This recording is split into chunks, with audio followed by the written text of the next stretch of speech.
नमस्कार, मैं हूं आपके साथ मेनका चौधरी और आप देख रहे हैं खबर दमदार। इस बुलेटिन की शुरुआत 4 बड़ी खबरों के साथ करते हैं। आज की जो 4 सबसे बड़ी खबर है आपके सामने, योगी सरकार का कैबिनेट विस्तार। सबसे पहली बड़ी खबर, जिसके जरिए 2022 की नई बिसात बिछाने की तैयारी है। सियासी, सामाजिक और जातिगत गणित को साधने की ये कोशिश साफ साफ नजर आती है। दूसरी तस्वीर, दूसरी बड़ी खबर, गन्ना किसानों को मिली है बड़ी सौगात।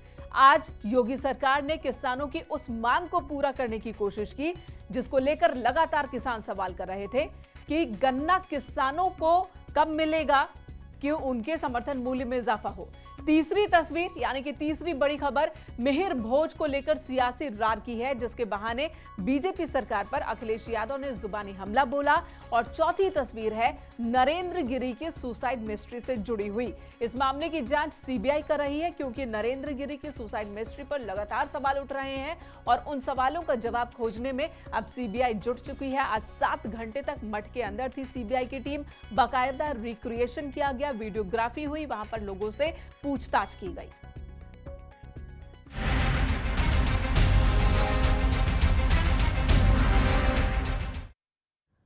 चलिए विस्तार से सभी खबरों पर नजर डालते हैं। योगी कैबिनेट का दूसरा विस्तार हुआ। चुनाव से पहले 7 मंत्रियों का शपथ ग्रहण हुआ, जिसमें 1 कैबिनेट मंत्री और 6 राज्य मंत्री शामिल है। विस्तार में जातीय समीकरण साधने की कोशिश दिखी है। यहां पर एक ब्राह्मण चेहरा जितिन प्रसाद के तौर पर, जिन्होंने कैबिनेट मंत्री का पद लिया, शपथ ग्रहण किया। तो जो बाकी के 6 हैं उनमें से 3 ओबीसी और 3 दलित तबके से आते हैं और इस तरीके से जातीय समीकरण साधने की यह कोशिश बीजेपी की। तस्वीरें आप देख रहे हैं डॉक्टर संगीता बलवंत, जो कि राज्य मंत्री बनी है यूपी सरकार में। वहीं दिनेश खटिक राज्य मंत्री यूपी सरकार में। जितिन प्रसाद कैबिनेट मंत्री हैं यूपी सरकार में अब। वहीं पर इनके पोर्टफोलियो की अगर बात की जाए तो अब जो तमाम चर्चाएं हैं अब पोर्टफोलियो को लेकर है। मंडल अधिकार ये सरकार का और माननीय मुख्यमंत्री का अधिकार होता है। सरकार की शुरू से ही नियत रही है समय समय पर सभी पक्षों को सभी के लिए काम करना, सबका साथ सबका विकास के आधार पर सरकार का संचालन रहा है। तो मैं समझता हूँ कि एक बहुत अच्छा ये विस्तार है और लोगों को काम करने का जितना भी समय बचा है और अवसर मिलेगा, सरकार की नीतियाँ जनता तक तेज़ी के साथ पहुँचें, ये हमेशा से सरकार की नीयत रही है। और आज भी आप देखें गन्ने का मूल्य का इतना ज़्यादा बढ़ोतरी किया गया है। गन्ने की चीनी मिलें पूरी 119 की 19 चलती रहीं। शिक्षा में, स्वास्थ्य में, अपराध में कमी, शिक्षा और स्वास्थ्य में समृद्धि, अवस्थापना में समृद्धि, कोरोना का मैनेजमेंट, ये सरकार की उपलब्धियां रही हैं। बधाई देता हूं, विशेष तौर से जो हमारे आज 7 मंत्रिपरिषद के साथियों ने शपथ ली है, उसमें समाज के उन हिस्सों से आने वाले जिनको कभी कोई नहीं पूछता था, भारतीय जनता पार्टी ने उनको सम्मान दिया है, उनको स्थान दिया है, उनको मंत्रिपरिषद में जगह दिया है। और आज योगी आदित्यनाथ जी के नेतृत्व वाले मंत्रिपरिषद में हमारे जो 7 सदस्य शामिल हुए हैं, उनको सबको मैं बधाई देता हूं, अभिनंदन करता हूं और उनके माध्यम से समाज की और अच्छे प्रकार से सेवा हो पाएगी। इस टीम के साथ सर 350 पार कर लेंगे? निश्चित तौर से 350 पार करने का एक लक्ष्य जो हम लोगों का 300 पार का है, उस लक्ष्य को लेकर के हम काम कर रहे हैं। निश्चित तौर से यह पूरी टीम बहुत सबल है, सजग है और बहुत परिश्रमी है और इसका राजनीतिक दृष्टि से भी फायदा मिलेगा और सरकार में रह करके जनता की सेवा की दृष्टि से भी फायदा। भारतीय जनता पार्टी के जो सिपाही होते हैं वो दृढ़ निश्चयी होते हैं और जैसा कि सबको पता है 70 साल की सरकार में पूर्व की जो सरकारें थी उन्होंने कुछ नहीं किया, लेकिन 5 साल के अंदर योगी जी ने काफ़ी अच्छा काम किया। भारतीय जनता पार्टी का उद्देश्य ही यही है, सबका साथ, सबका विकास और सबका विश्वास। ये सभी जाति, धर्म और वर्ग को लेकर चलती है, तो इसमें हमें नहीं लगता कि इसमें कहीं से कोई भी बुराई है। ये तो और अच्छी बात है कि हर वर्ग के लोगों को हम आगे बढ़ाएं, हमारी पार्टी उन्हें अवसर दे विकास करने का प्रदेश का। भारतीय जनता पार्टी में लंबे समय से काम किया है, उसी के अनुरूप आज माननीय मुख्यमंत्री और हमारे केंद्रीय नेतृत्व और प्रदेश नेतृत्व ने जिम्मेदारी दी। प्रदेश से बाहर 5-6 राज्यों में हमारा जाना हुआ है, तो काम का बहुत बड़ा अभ्यास है, हमें कोई दिक्कत नहीं है।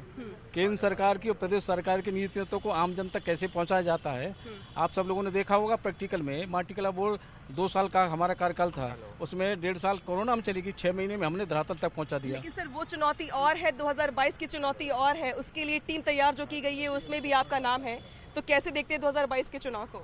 इसमें हमें कोई दिक्कत नहीं है, हम आज ही नई तैयारी नहीं करेंगे। हम तो कोरोना काल में भी तैयारी करते चले आए। कोरोना काल में जब विपक्षी पार्टियां थी ही नहीं कहीं, तब हमारा कार्यकर्ता सेवा के भाव में काम में लगा था, तो हम लोग काम करते चले आ रहे हैं शुरू से। प्रथम तो मैं प्रधानमंत्री जी का आभार प्रकट करता हूँ, राष्ट्रीय अध्यक्ष नड्डा जी, गृह मंत्री जी, मुख्यमंत्री जी, जिन्होंने मुझ पे ये विश्वास व्यक्त किया है, और मेरा प्रयास रहेगा कि उनके विश्वास पे खरा उतरूं। और मेरे लिए व्यक्तिगत रूप से एक बहुत सम्मान की बात है, और प्रयास मेरा रहेगा कि प्रधानमंत्री जी और मुख्यमंत्री जी के नेतृत्व में उत्तर प्रदेश में हम लोग पूरे जी जान से, पूरी मेहनत और लगन से जनता का विश्वास फिर से हासिल करें। और पूर्ण मुझे इस बात का भरोसा है कि प्रचंड बहुमत से फिर से भारतीय जनता पार्टी की सरकार उत्तर प्रदेश में बने। तो योगी की टीम सुपर 60 की वो कंप्लीट हो गई है। चलिए अब आपको तस्वीर दिखाते हैं। 7 चेहरे जिन्हें जगह दी गई है योगी कैबिनेट में। जितिन प्रसाद को योगी सरकार में कैबिनेट मंत्री बनाया गया, जबकि 6 और लोगों को राज्य मंत्री का दर्जा। और ये शपथ ग्रहण के वक्त की तस्वीर इस वक्त आप देख रहे हैं। जितिन प्रसाद, छत्रपाल गंगवार, संजीव कुमार, दिनेश खटिक, पलटू राम, संगीता बलवंत बिंद, धर्मवीर प्रजापति, ये वो 7 नए चेहरे हैं जो कि अब कैबिनेट का हिस्सा हो गए हैं। 53 मंत्री पहले से, और अब इन 7 को मिला ले तो कुल 60 मंत्री योगी कैबिनेट में अब हो चुके हैं। और अब आपको वो तस्वीर भी दिखाते हैं जिसे देखते हुए सरकार ने कैबिनेट विस्तार किया है। दरअसल सरकार जातिगत समीकरण साधना चाहती है, और इसके जरिए जितिन प्रसाद को कैबिनेट मंत्री बनाया गया, क्योंकि यूपी में ब्राह्मण चेहरा होने के नाते 12% वोटों पर बीजेपी की नजर है। और कहा यह भी जा रहा था कि ब्राह्मण जो तबका है वो नाराज चल रहा है बीजेपी से, कहीं ना कहीं इस तबके को मनाने की कोशिश के तौर पर इसे देखा जा रहा है। दूसरा नाम संगीता बलवंत बिंद और धर्मवीर प्रजापति का, जो कि ओबीसी समाज से ये दोनों आते हैं, और यूपी में 40 से 45% इनका वोट प्रतिशत है। 2014 लोकसभा चुनाव, 2017 विधानसभा चुनाव, 2019 लोकसभा चुनाव, कहा यह जा रहा है कि बड़ी संख्या में जो गैर यादव ओबीसी हैं उन्होंने बीजेपी का साथ दिया। तो इस वोट बैंक पर एक बार फिर से बीजेपी की नजर है। छत्रपाल गंगवार कुर्मी हैं, यूपी में कुर्मी वोट बैंक भी करीब 5% हैं और बहुत ही अहमियत रखते हैं अगर हम चुनाव के लिहाज से बात करें। जबकि संजीव कुमार, पलटू राम और दिनेश खटिक की बात करें, ये दलित चेहरा है। इस समाज को का वोट बैंक जो है, वोट प्रतिशत है, वो 22% है, और इन्हें भी अपने पक्ष में रखने की पूरी कोशिश। गैर जाटव जो दलित हैं वो भी बीजेपी का साथ देते हैं, ऐसा माना जाता है, और वही इस बार भी फॉर्मूले को बनाए रखने की कवायद दिख रही है। इस कैबिनेट विस्तार की मदद से सरकार ने हर जाति को साधने की कोशिश की, और जैसा कि जानकार बता रहे हैं कि न सिर्फ सवर्ण, ओबीसी और दलित, बल्कि इसके अंदर जो कैटेगरीज हैं, ओबीसी के अंदर जो अलग अलग कैटेगरीज हैं, दलित के अंदर जो अलग अलग कैटेगरीज हैं, उनको भी साधने के लिए पूरी होमवर्क के साथ बीजेपी ने ये नाम तय किए हैं। इन नामों का चुनाव हुआ है।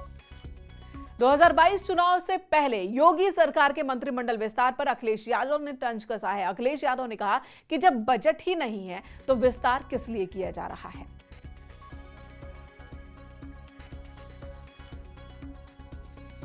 कुछ नहीं कर सकते, सरकार का बजट खत्म हो गया, सप्लीमेंट्री के बाद एक और सप्लीमेंट्री तो आ सकता है। तो जब बजट ही नहीं है तो मंत्री क्यों बना रहे हो? जिस सरकार के पास, जिन मंत्रियों के पास बजट ही नहीं पहुंचेगा तो किस लिए मंत्री बना रहे हैं? केवल ये देख करके इस जाति के ये मंत्री हैं, इस जाति के मंत्री हैं, इस जाति के मंत्री बन गए। जाति के मंत्री बन जाने से लाभ नहीं होना है। जब तक जो उनकी मूल समस्याएं हैं, पिछड़े वर्ग के लोग चाहते हैं कि उनकी जाति जनगणना हो, क्या ये मंत्री बन जाने से जाति जनगणना हो जाएगी?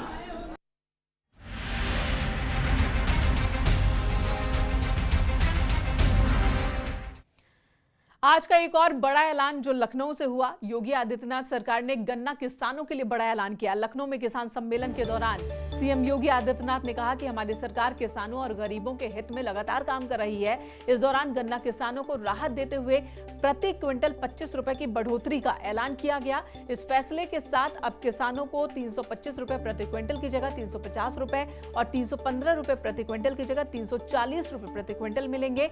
सीएम योगी आदित्यनाथ ने किसानों के बिजली के बकाये बिल पर ब्याज भी माफ करने का ऐलान किया। तो जो समर्थन मूल्य बढ़ाया गया उससे 8% तक की बढ़ोतरी किसानों की आमदनी में होगी, ये सीएम ने कहा। और इस तरीके से सीएम की ओर से ऐलान किया गया कि बीजेपी सरकार लगातार किसानों के साथ है और उसी का उदाहरण ये फैसला भी है।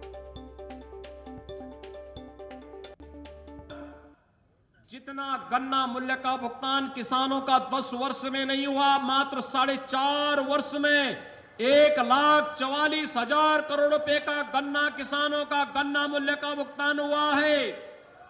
और हम लोगों ने तय किया है कि 30 नवंबर तक अधिकतर गन्ना मूल्य का भुगतान करने की कार्रवाई होने के साथ साथ चीनी मिलों को फिर से संचालित करने की व्यवस्था भी हम करेंगे। गन्ना किसानों के गन्ना मूल्य का हम अब गन्ना मूल्य में वृद्धि करने की निर्णय की ओर हम आगे बढ़ रहे हैं।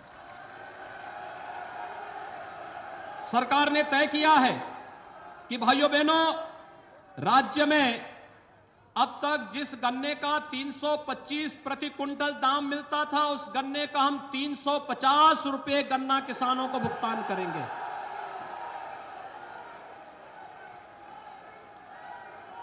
सरकार ने तय किया है कि भाइयों बहनों, सामान्य गन्ने का जो 315 रुपए अब तक दाम था, उसमें भी 25 रुपए की वृद्धि होगी, वह 340 रुपए का भुगतान उसमें भी होगा। और इसके अलावा 10 और बड़ी बातें आपको बता दें, जिसका जिक्र आज मुख्यमंत्री ने लखनऊ में किसान सम्मेलन के दौरान किया। हमारी सरकार में एक भी चीनी मिल बिकी नहीं। एसपी और बीएसपी सरकार में 21 चीनी मिलें बंद हो गई थी। पिछली सरकारों ने औने पौने दामों पर चीनी मिल बेच दी थी। 250 से 300 करोड़ वाली चीनी मिलों को 25 से 30 करोड़ में बेचा गया था। ये वो तमाम बातें हैं जो सीएम ने कही आज। कृषि कानूनों के विरोध में विपक्ष ने माहौल बनाने की कोशिश की है। हमारी सरकार ने किसानों की स्थिति सुधारने पर फोकस किया है, ये कहना है सीएम का। सातवीं बड़ी बात, 403 विधानसभा सीटों से किसान सम्मेलन में शामिल हुए गरीब और किसान के हित में हमारी सरकार लगातार काम कर रही है। योगी सरकार किसानों को साधने की कोशिश कर रही है। प्रदेश के 45 लाख किसानों की आय में 8% की बढ़ोतरी होगी, ये दावा किया गया सीएम की ओर से। वहीं अनुराग भदौरिया ने आरोप लगाया कि जब चुनाव आया तब सरकार को किसानों की याद आई है, लेकिन किसानों ने सरकार के फैसले का स्वागत किया। तब जाके सरकार को थोड़ी सी किसान की याद आई है कि चुनावी घोषणाएं शुरू हो गई। अब 25 रुपए प्रति क्विंटल बढ़ाने की बात कर रहे हैं गन्ना पे, लेकिन उत्तर प्रदेश की सरकार ने अभी तक हजारों करोड़ रुपया बाकी है किसानों का, वो पेमेंट करने को तैयार नहीं है। चुनावी घोषणाएं करने लग गए। उत्तर प्रदेश की जनता, उत्तर प्रदेश का किसान सब जानता है, जो उसने 4.5 साल तक सरकार से दर्द झेला है, वो 2022 के चुनाव में भारतीय जनता पार्टी को उसका सबक सिखाएगा और भारतीय जनता पार्टी को सत्ता से उखाड़ के फेंक देगा। जी, बड़ी खुशी की बात है। मैं भी गन्ना किसान हूँ और फ़ायदा मिलेगा हमारे परिवार को। कहीं ना कहीं कई वर्षों से गन्ने का रेट नहीं बढ़ रहा था और सरकार ने पहल की, तो बड़ा धन्यवाद करते हैं हम योगी जी का।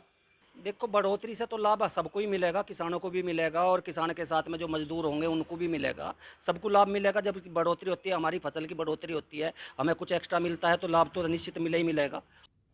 और इधर किसान आंदोलन के नाम पर किसानों के बीच ही फूट पड़ गई है। एक तरफ किसान राकेश टिकैत की अगुवाई में आंदोलन पर जुटे हैं, तो दूसरी तरफ मुजफ्फरनगर के राजकीय इंटर कॉलेज में हिंदू मजदूर किसान समिति के बैनर तले किसानों ने राकेश टिकैत के खिलाफ मोर्चा खोल दिया। साथ ही आरोप लगाया कि राकेश टिकैत किसानों को गुमराह कर रहे हैं। संचालक महोदय के माध्यम से मुझे तो मुजफ्फरनगर में ही कुछ दिनों पहले महापंचायत हुई थी और तब बीजेपी सरकार के खिलाफ हल्ला बोल और तब अगुवाई करते राकेश टिकैत दिख रहे थे। लेकिन आज मुजफ्फरनगर में जो किसान जुटे हैं तो इनका कहना है कि राकेश टिकैत किसानों को गुमराह कर रहे हैं। एक ब्रेक के लिए रुकेंगे, तुरंत लौटते हैं।